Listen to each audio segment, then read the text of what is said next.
Ош облусунда мамлекеттик мекемелер, айылдар жана көчөлөр залалсыздандырылды. Аймакта жалпысынан 30 000 метр квадрат имараттын ичи, 435 000 метр квадрат имараттын сырты жана 106 500 погондук метр автоунаа жолдор дезинфекцияланып, 4 тоннадай хлор колдонулду.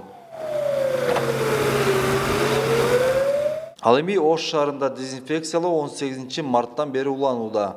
Өзгөчө Кырдаалдар министрлигинин кызматкерлери жергиликтүү аймактык башкармалыктар менен биргеликте каланын ар бир бөлүгүн дезинфекциялап жатышат.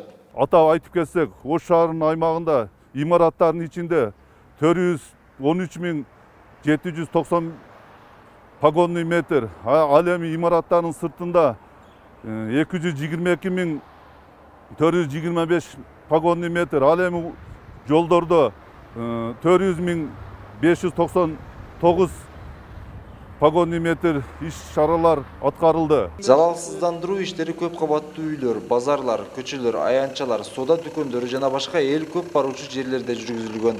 Ал үчүн 10 жакын өрт өчүрүүчү унаа, 60 жакын кызматкерлер тартылган.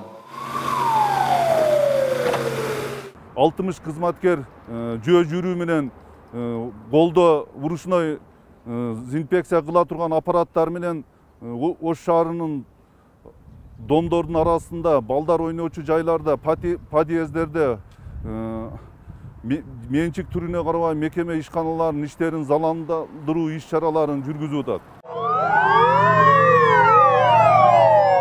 Дезинфекция иштери мындан ары да токтобойт. Өзгөчө Кырдаалдар министрлигинин Оштогу 6 өрт өчүрүүчү унаасы күн сайын калаада залалсыздандыруу иштерин алып барып турат. Максаты коронавирусту жайылтпоо, анын алдын алуу. Эрмек Муратбек уулу, Мунарбек Арзыбек уулу, Пирамида, Ош.